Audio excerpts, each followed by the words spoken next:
Bonjour, je m'appelle Sami Sarfati, je suis enseignant en Talmud et en Bible et ainsi qu'en sciences économiques et sociales à Strasbourg, et je vais avoir le plaisir de partager avec vous quelques réflexions sur différentes parachutes de l'année.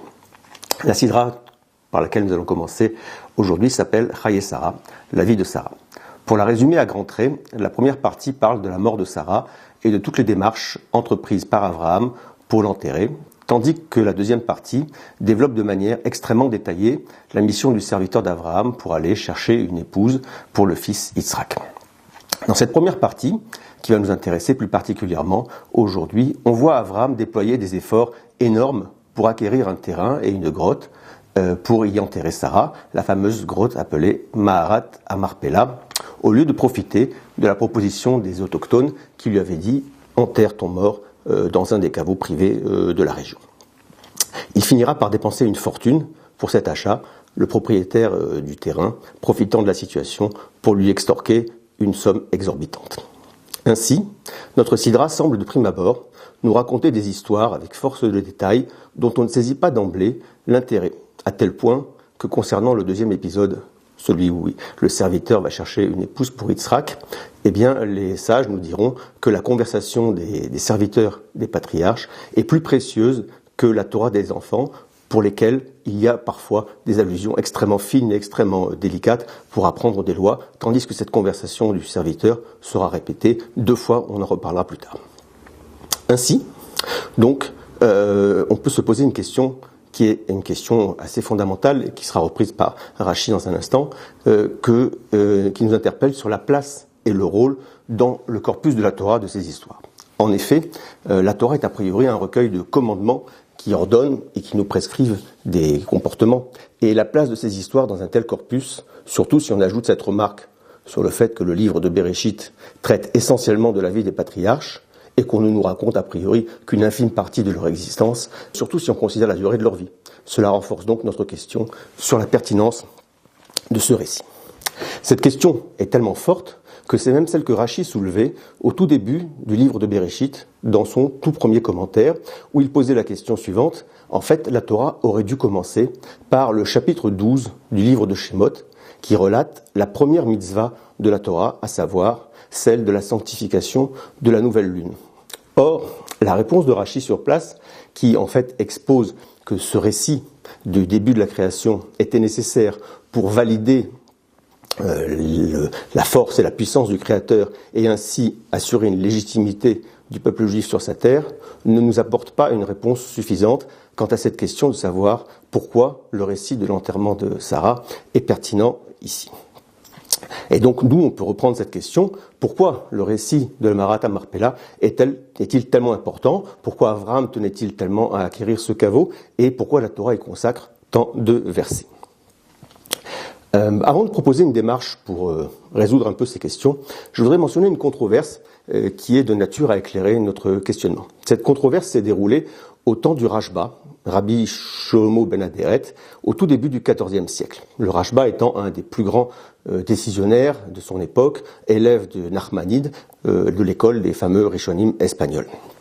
Ce grand décisionnaire qui a été sollicité pour répondre à une question qui concernait les sages de Provence, et avec un échange épistolaire assez important, cette controverse portant sur une attitude qu'on avait prêtée à ces sages de Provence. Un petit rappel sur ces sages de Provence, ce sont eux qui sont connus pour avoir des échanges importants avec Maïmonide, et surtout pour leur amour et leur engouement pour la philosophie, et pour les outils qu'elle proposait, et que Maïmonide proposait dans l'étude et dans la compréhension des mystères et des secrets de la Torah.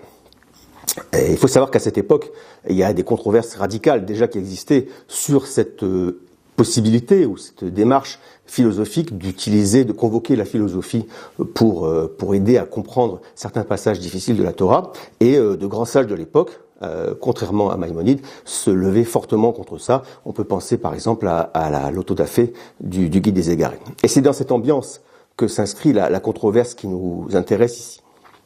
Elle porte sur un passage du Talmud à l'occasion duquel on aurait rapporté au Rashba des propos iconoclastes de la part des sages de Provence. Alors de quoi s'agit-il ? Dans le traité talmudique de Baba Batra, à la page 58, on rapporte qu'un sage s'était donné comme mission de marquer, de délimiter les tombes des grands personnages illustres de la Bible, afin d'éviter que les Kohanim ne se rendent impurs en passant à proximité ou en passant dessus. Or, une de ces tombes qu'il visite est justement la tombe du caveau de Maharat Marpella, et il cherche à entrer ou à délimiter la tombe où sont enterrés Avram et Sarah. Sauf qu'à l'entrée, justement, il rencontre Eliezer, le fameux serviteur dont on a parlé dans la mission de rechercher la femme de Yitzhak. Il lui demande que font Avram et Sarah à ce moment-là, est-ce qu'il peut les déranger éventuellement. Et le serviteur de répondre que Avram est allongé dans les bras de Sarah et qu'elle lui examine la tête. Semble-t-il, dans le contexte du Midrash, pour lui chercher en quelque sorte des poux. Et c'est à propos de ce récit que va s'installer la fameuse controverse, ou du moins le malentendu, qui en réalité n'avait pas de raison d'être. Pourquoi ce passage du Talmud a-t-il provoqué cette controverse ? Parce que le Rashba a été saisi d'une accusation concernant les sages de Provence. On lui rapporte que ceux-ci auraient proféré des paroles hérétiques en postulant qu'Avram et Sarah n'auraient jamais existé et qu'ils ne seraient en fait que des symboles, exprimant des idées et des réflexions. Ainsi, par exemple, pour reprendre la langue du Maharal de Prague, Avram représenterait la forme et Sarah la matière, comme si Avram et Sarah n'étaient jamais des êtres vivants, réels, mais en quelque sorte des mythes ou des allégories de type aristotélicien. Finalement, il va s'avérer que les propos des sages de Provence ont mal été rapportés, et c'est dans une longue lettre que l'un d'entre eux va clarifier leur position. Ils ne remettent absolument pas en question l'existence d'Avram et de Sarah. En revanche, ils prétendent que certains midrashim ne sont pas à prendre au pied de la lettre et que ce sont des allégories qui vont utiliser des personnages bibliques comme des figures, des modèles qui permettent d'exprimer certaines réflexions. Ceux-ci non pas sur un mode discursif ni analytique, mais comme des structures ou des relations permettant de faire passer des messages intemporels et universels, car non liés à une langue ou à une époque, et surtout accessibles à des non-spécialistes. L'intérêt d'évoquer cette controverse, c'est qu'elle nous permet de mieux comprendre l'intérêt de ce récit détaillé dans notre Sidra et les démarches d'Abraham pour acheter ce fameux caveau. De mieux comprendre ainsi pourquoi il était crucial de marquer de manière aussi précise et même spectaculaire la tombe de Sarah. Par là même, répondre à une autre question, car notre Sidra s'appelle la vie de Sarah, alors qu'elle ne traite finalement que de sa mort et de son enterrement. Car justement, parler avec insistance de cette mort et de son enterrement et la mettre en scène de manière publique et spectaculaire et retentissante, c'est attester que Sarah a bel et bien existé et qu'effectivement elle a réellement vécu.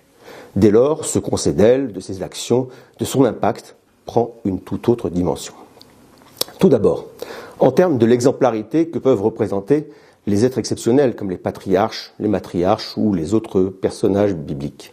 En effet, il est clair que s'il s'agissait seulement de figures mythiques, l'impact ne serait pas le même. Postuler qu'il s'agit d'êtres de chair et de sang, qui ont réellement existé, nous place dans une autre perspective. La valeur humaine de ce qu'ils ont accompli devient accessible, nous pouvons y prétendre, chercher à leur ressembler ou à nous en inspirer, car ce qui a été possible pour eux l'est aussi pour nous. Et si on se réfère au sens propre du mot Torah, qui veut dire enseignement, on retrouve bien ici, au travers de ces récits, cet enseignement par la pratique et par la fréquentation intime, ce qui légitime parfaitement leur place dans cette Torah. On retrouve même ici un adage talmudique au traité de Berachot, page 7b, qui postule « Gadol shimusha yoter milimuda » que la fréquentation des sages vaut même plus que l'étude. Et c'est dans cet esprit qu'il faut appréhender ces récits sur les patriarches, une sorte de fréquentation intime qui nous impacte bien plus que des injonctions ou des incitations à une vie juste et morale.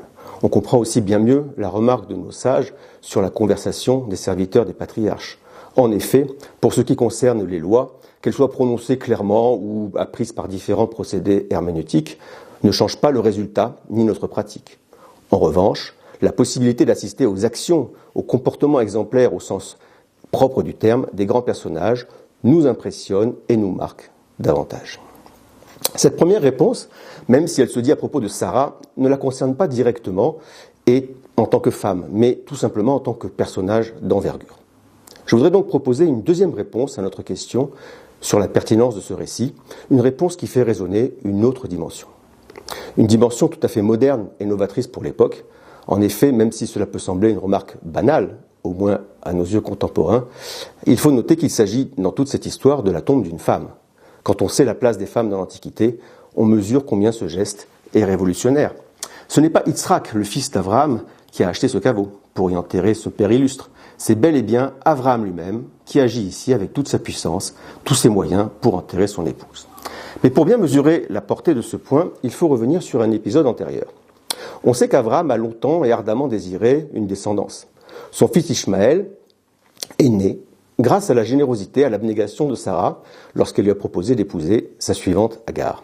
Ishmaël a toujours été pour Abraham un membre entier, à part entière de sa famille et de son projet. On peut l'illustrer par exemple par le fait qu'Ishmaël porte la Brit Mila, le signe de l'alliance avec le Créateur.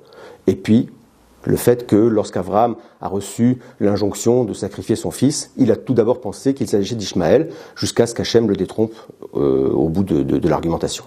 Or, dans la sidra précédente de Vayera, au chapitre 21, au verset 9 et suivant, on trouve un épisode étonnant. Sarah fait un constat sur le comportement d'Ishmaël, qui est à ses yeux problématique. Elle demande à Abraham de se séparer de lui et de le renvoyer avec sa mère. Apparemment, Abraham ne perçoit pas le problème, bien qu'on peut imaginer que Sarah lui a expliqué son point de vue. Il faudra une intervention divine qui enjoindra Abraham de se conformer en tout point à la demande de Sarah. Le verset dit même précisément « Tout ce que te dira Sarah, écoute sa voix ». Or, Rachi, sur place, interprète de la manière suivante la précision apparemment inutile d'écouter sa voix, alors qu'il y a aussi les mots. On apprend ici, dit Rachi, qu'Abraham est inférieur à Sarah dans le domaine de la prophétie. Ce qui revient à dire qu'Abraham était dans cette affaire incapable de percevoir la vérité de la situation d'Ishmaël, et que ça représentait clairement pour lui un point aveugle. Tandis que Sarah, à contrario, malgré les apparences d'intérêt, de jalousie ou de conflit avec Agar, était parfaitement capable d'objectivité, de juste sensibilité, de perception subtile, comme si la décision à prendre concernant Ishmaël était bien de l'ordre d'une prophétie, ou en l'occurrence de la bonne analyse de la situation, ainsi que de la bonne décision à prendre. Ce qui, selon Rachi, s'analyse en termes de prophétie. Cette considération sur le niveau prophétique de Sarah nous fournit dès lors une autre possibilité de réponse à notre question initiale. Pourquoi la Torah accorde-t-elle tant d'importance à l'achat de ce caveau ? Pourquoi Abraham déploie-t-il autant d'efforts et de moyens dans ce but ? Pourquoi la Torah tient-elle tellement à nous le raconter dans les moindres détails ? La réponse est peut-être dans la place que la Torah entend donner à Sarah en particulier et aux femmes en général. Sarah n'est pas seulement la femme et la mère de grands hommes fondateurs du judaïsme, elle est aussi partie prenante du projet et même supérieure dans une décision aussi lourde de conséquences que l'exclusion d'Ishmaël de la famille et du projet divin. Ce caveau, destiné avant tout à accueillir la personne de Sarah et qui restera jusqu'à nos jours un des lieux les plus précieux du peuple juif, exprime tout cela. Message non seulement totalement en avance sur son temps, mais qui n'a pas fini de nous faire réfléchir sur nos pratiques et sur nos représentations. Une leçon qui continue de nous interroger sur la pleine acceptation de la part de nos sociétés, et notamment de ses composantes les plus orthodoxes. Je parlais bien sûr, non pas dans le seul discours, qui est souvent politiquement correct, mais bien dans la réalité concrète des choix. Car il est fondamental d'entendre qu'il ne s'agit pas ici d'une valorisation théorique et d'un énième discours sur l'égalité entre les hommes et les femmes. On parle ici tout concrètement d'une situation où il y a conflit et débat, désaccord sur des sujets fondamentaux, et où on nous dit que c'est la vie d'une femme, de par la supériorité de sa dimension prophétique, qui va l'emporter, et qu'Abraham, un peu la mort dans l'âme, se résoudra à suivre sous l'injonction divine. Ce qui précède nous permet de proposer une lecture de ce texte étrange de la visite du sage sur la tombe d'Abraham et de Sarah, qui avait fait l'objet de cette controverse dont nous avons parlé. On nous parlait d'un Abraham allongé dans les bras de Sarah, occupé à lui examiner la tête. Or, cette scène ne se passe pas n'importe où. Elle a lieu précisément dans ce caveau dont nous avons tenté de montrer ce qu'il représentait et ce qu'il recèle d'enseignement. Dans cette tombe qui a été acquise spécialement pour elle, est enterrée une femme, dans les bras desquelles est allongé le fameux fondateur du monothéisme. Et c'est elle qui examine ce qu'il y a dans sa tête pour en extirper les éventuels parasites. C'est ainsi que nous pouvons saisir en quoi les allégories ou les histoires qui prêtent parfois à sourire quand on les considère au premier degré sont en vérité porteuses de sens et surtout complètement indexées à la réalité à partir desquelles elles sont produites. De manière plus générale, c'est dans cette perspective qu'il faut étudier les midrashim pour en comprendre la portée existentielle et pragmatique et tenter d'entendre les leçons de vie qu'elles recèlent. En espérant être capable d'effectuer cette démarche pour l'ensemble des textes de notre tradition. Je vous souhaite une bonne écoute de la Sidra et Shabbat Shalom.